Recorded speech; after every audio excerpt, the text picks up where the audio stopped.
कर माझे मनोगत इस उपक्रम में आप सबका स्वागत है। हम पुराणाम सर्वशास्त्राणाम इस शीर्षक के अंतर्गत पुराणों की चर्चा कर रहे हैं। आज हम 18वें पुराण जो अंतिम पुराण है ब्रह्मांड पुराण यहाँ पहुँच गए हैं।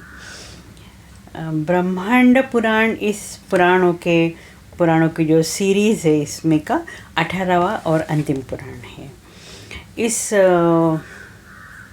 इस पुराण में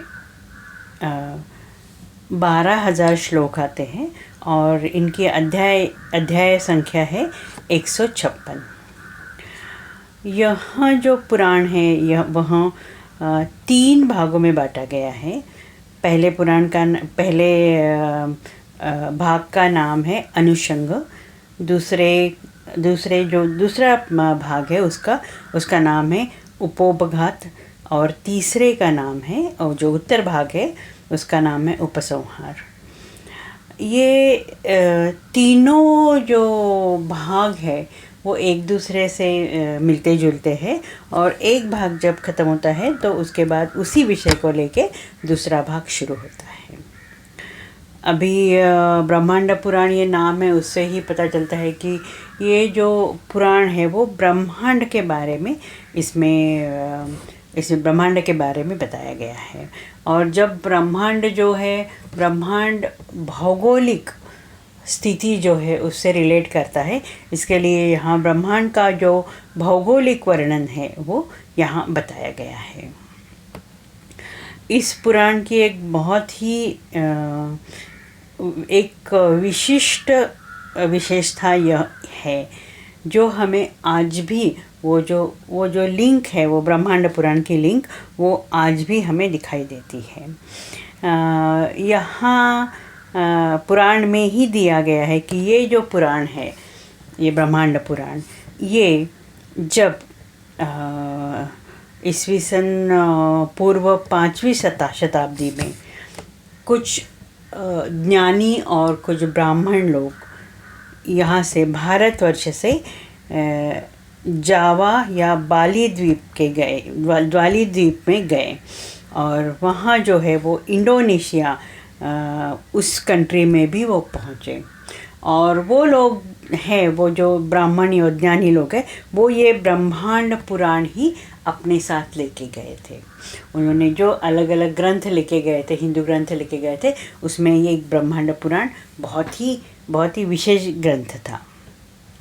और हम आज भी देखते हैं कि जो परंपरा है, जो भारत की जो परंपरा है, परंपरा और जो संस्कृति है वो आज भी इंडोनेशिया में मिलती है। हम आज भी देखने को हम देख सकते हैं। स्पेशली वहाँ का जो रामायण है, अभी भी वहाँ रामायण का अभ्यास होता है, रामायण का प्रसार होता है, रामायण का प्रचार होता है। और रामायण की हमारी जैसे रामलीला वगैरह होती है वहाँ उसी तरह रामायण का नाटक तौर पे वहाँ खेला जाता है। तो ये एक बहुत ही अद्भुत बात है कि जब पुराण थे वो पुराणों के ज़माने में, पुराणों के जो एज है पुराण की, उससे आज तक वही जो चीज़ है वो आज भी वहाँ पूर्वापार परंपरा से चली आ रही है। अब पूर्व भाग है, यहाँ का पूर्व भाग है जिसको अनुषंग कहा है। इसमें अलग ऋषियों का जो सृष्टि है, अलग अलग ऋषियों ने अलग अलग सृष्टि का निर्माण किया है, उसका वर्णन आता है। उसके बाद में कल्प जो है, कल्प मतलब जो काल का जो वर्णन है वो यहाँ आता है। मनवंतर, उसका भी वर्णन यहाँ आता है। उसके बाद में जो सर्ग है, रुद्र सर्ग, ऋषि सर्ग, अग्नि सर्ग, दक्ष सर्ग तथा शंकर सर्ग, इनका वर्णन यहाँ आता है। गंगा अवतरण, गंगा जो स्वर्ग से लेके पृथ्वी पे आई और वहाँ से वो पूरे भारतवर्ष में उसको समृद्ध करके वो गंगा सागर में मिली। ये सब पूरा इसका और गंगा तट पे जो शहर बसे हैं, जो तीर्थ बसे हैं, उसका वर्णन यहाँ आता है। यहाँ खगोल और भूगोल इन दोनों का बहुत ही विस्तार से यहाँ बताया गया है। ग्रह तारों में सूर्य ग्रह के बारे में यहाँ विस्तार से बताया गया। सूर्य ग्रह किस तरह से सूर्य ग्रह की जो उत्पत्ति जो है वो यहाँ बताई गई है। वो बहुत कम पुराणों में इसका उल्लेख किया गया है। नक्षत्र, तारा वो आकाशीय पिंड है, इनका वर्णन यहाँ किया गया है। समुद्र मंथन की स्टोरी भी यहाँ आती है। समुद्र मंथन किस तरह से हुआ, उसमें से कौन से रत्न निकले, ये सब यहाँ आता है। मंत्र, अलग अलग मंत्र के विभाग, उसमें भेद, और किस मंत्र किस पूजा में, किस मंत्र किस कार्य में, कौन सा मंत्र कहाँ उपयोग उसका होता है और कहाँ किस तरह से बोलना है, उसका थोड़ा सा जो सामवेद में दिया गया है वो यहाँ बताया गया है। वेद शाखा विभाग, ऐसे इस तरह से एक विभाग यहाँ है। तो इसमें वेदों की जो शाखाएं, अलग अलग शाखाएं हैं, उसके बारे में चर्चा की है। और यहाँ मनवंतर, उसका आख्यान के साथ ही ये पूर्व जो भाग है वो समाप्त होता है। मध्यम भाग में जो दूसरा भाग है उसका नाम उपोपदघात, ये नाम दिया गया है। वहाँ श्राद्ध के विषय में सांगोपांग चर्चा की है। श्राद्ध में श्राद्ध मतलब जो हमारे जो या तो हमारे पिता है, वो मृत होने के बाद उनका श्राद्ध, उसके बाद में हमारे जो बाकी जो रिलेटिव्स है उनका श्राद्ध, गुरु का श्राद्ध, ऋषियों मुनियों का श्राद्ध, उन सब शास्त्रों का किस तरह से उनका श्राद्ध करना है, उस श्राद्ध का वर्णन यहाँ किया गया है। यहाँ परशुराम के चरित्र जो है, परशुराम का जन्म, परशुराम ने किस तरह से 21 बार कहा है उन्होंने, जो पृथ्वी जो है वो क्षत्रियों का नाश किया था, और क्षत्रियों से उन्होंने जो पृथ्वी जो है उसको क्षत्रियों को दूर भगाया था, मार के दूर भगाया था। इनकी विस्तृत कथा यहाँ आती है। राजा सगर, उनकी वंश परंपरा यहाँ दी गई है। भागीरथ राजा सगर, उनके जो पुत्र पौत्र आदि भगीरथ द्वारा गंगा का अवतरण, इसकी चर्चा यहाँ की गई है। सूर्य और चंद्र दोनों राजाओं का चरित्र यहाँ दिया गया है। और यहाँ सूर्यवंशी और चंद्रवंशी राजाओं के चरित्र के साथ साथ ही ये मध्यम भाग जो है उपोदघात, वो समाप्त होता है। अभी जो तीसरा भाग है, उत्तर भाग यहाँ कहाँ है, उसका उपसंहार नाम है। तो इस उपसंहार में ललित उपाख्यान नाम का एक आख्यान दिया गया है।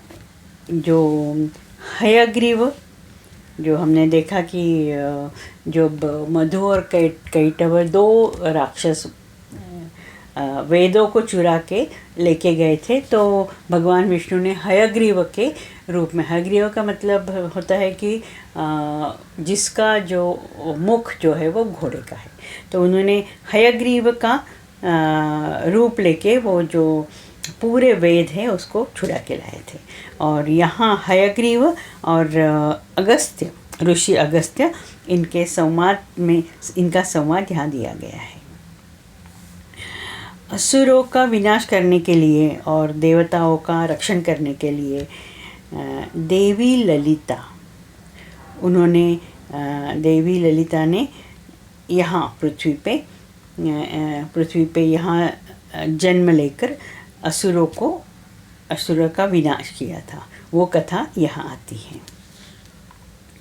एक भंडासुर नाम का राक्षस था यहाँ। ये राक्षस की कथा आती है। ये राक्षस की कथा जब भगवान शिव ने कामदेव को भस्म किया था उससे रिलेटेड है। तो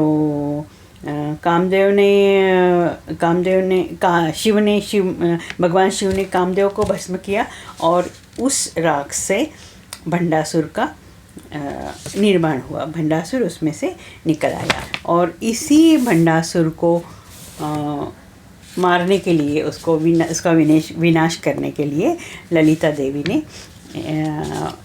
देवी की उत्पत्ति हुई। ललिता देवी ने यहाँ जन्म लिया और भंडासुर का वध किया।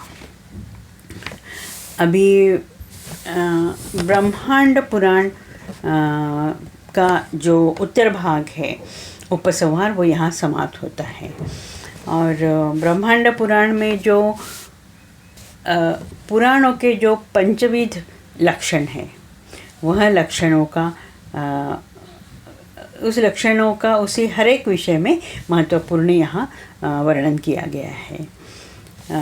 यह पुराण, ये सभी पुराणों का अंतिम पुराण होने से यहाँ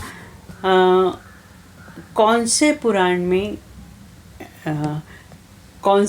में या कौन सा पुराण पढ़ने से क्या उसका कर्म का जो फल है वो मिलता है, पापनाशक और पुण्यप्रद जो फल है वो मिलता है, वहाँ उसके लिए यहाँ एक अलग विभाग है। और यहाँ हर एक पुराणों का अभ्यास करने का तरीका और उससे मिलने वाले जो फल है उसके बारे में चर्चा की है। सदाचार, धर्म, नीति, पूजा, उपासना और ज्ञान विज्ञान की अनेक बातें यहाँ दी गई हैं। ये ब्रह्मांड पुराण के साथ ही हमारे जो पुराण का जो अभ्यास है, वो 18 पुराणों का अभ्यास है, वो यहाँ समाप्त होता है। हम देखते हैं कि जो 18 पुराण है वो अलग अलग हमने संक्षिप्त रूप से उसको देखा है। अभी जब हमने वो पुराणों का जो अभ्यास शुरू किया था, चर्चा शुरू की थी, तो शुरू में किस तरह से ये पुराणों का अभ्यास जाएगा, उसका कोई तब इतना अंदाज़ा नहीं होता है। लेकिन ये जो पुराण की जो चर्चा है, पुराण का जो अभ्यास है, पुराण की जो कथाएं भी है, ब्रह्मांड पुराण की कथा भी हम देखेंगे। इस में बहुत सारे हमारे ऐसे सुनने वाले हैं यहाँ, क्योंकि यहाँ तो वीडियो है नहीं, ऑडियो ही है, लेकिन जो सुनने वाले हैं उन्होंने बहुत ही ध्यान से और अभ्यास करने के इच्छा से ये पुराण पढ़े। और ये पुराणों के बारे में जो उनके जो मैसेज आते थे, पुराणों के बारे में ये चर्चा के बारे में उनकी जो शंकाएं आती थी, तो वो शंकाएं देखकर ही, उनके जो प्रश्न देखकर ही पता चलता है कि वो कितना ध्यान से इसको पढ़ते थे, रादर सुनते थे। अभी ये पुराणों के बारे में बहुत सारे मिसकंसेप्शंस भी है पुराणों के बारे में, कि पुराणों की बातें जो है वो अभी वो पुराणों की बातें पुरानी हो गई। पुराण और पुराण, ये दो शब्द भी ऐसे हैं कि पुराण गया वो गया, अभी उसके बाद में इसका अभ्यास करके, इसकी चर्चा करके अभी क्या करना है। क्योंकि वो जो पुराण है, हो सकता है उस काल में, उस एज में वो रिलेवेंट था, लेकिन आज उसका क्या रिलेवेंस है। लेकिन हमने देखा कि कई कई हमारी रोज़ की जो बातें भी है, रोज़ के जीवन की जो हमारी बातें हैं, रोज़ के जीवन के हमारे जो संस्कार है, वो उसका कहीं ना कहीं उसका मूल जो है वो पुराणों में है। वेद जो है वो वेद अभ्यास करना कठिन है। वो गुरु के बिना वेद उपनिषद उसका अभ्यास नहीं कर सकते। और जब तक हमारा अंतःकरण पूरी तरह से शुद्ध और पवित्र नहीं होता, तब वेदों में जो दिया गया है वो डेफिनेटली हम हमारे मन में हम उसको अभ्यास कर ही नहीं सकते। उसके लिए बहुत सारा तपस, बहुत सारा साधना चाहिए। और इसका ही एक हल्का सा और सिंपल सरल ऐसे रूप है पुराण और पुराणों की कथाएं। जो वेदों में दिया गया है, जो उपनिषदों में दिया गया है, वही पुराणों में दिया गया है। और पुराणों की कथाएं, पुराणों में क्या है वो हम देखेंगे, पुराण का अभ्यास करेंगे तो उसका जो एक रूट जो है वो वेदों में आता है। जो हम वेद नहीं पढ़ सकते, उपनिषद नहीं पढ़ सकते, वो हम पुराणों में क्या है वो देख के या पुराणों की कथाएं देख के हम लोग मतलब is as good as study the Veda and Upanishad. तो इस तरह सब जो यहाँ तो मैं सुनने वाले कहूँगी, जिन्होंने सुना है, जिन्होंने काफ़ी सारे प्रश्न पूछे हैं, काफ़ी सारी शंकाएं हैं, ये सब शंकाएं हम अगले क्लास में लेंगे। और अगले क्लास में हम ये पुराण जो है हमारा, पुराणों के बारे में थोड़ी कुछ बातें हम उसकी भी चर्चा करेंगे। और जो पुराणों का जो पुराणों का जो अभ्यास है हम अगली क्लास में समाप्त करेंगे। जो सुनने वाले हैं, जिन्होंने ध्यान से सुना, उनका बहुत बहुत आभार कि जिन्होंने ये जो कथाएं थी, ये पुराणों का जो अभ्यास था, उसको खुद अभ्यास करने के उस अभ्यास करने के तरीके से उसको सुना। ये ब्रह्मांड पुराण के साथ ही आज हम यहीं रुकते हैं। अगले क्लास में हम पुराणों के बारे में, पुराणों की कथाओं के बारे में चर्चा करेंगे। नमस्कार।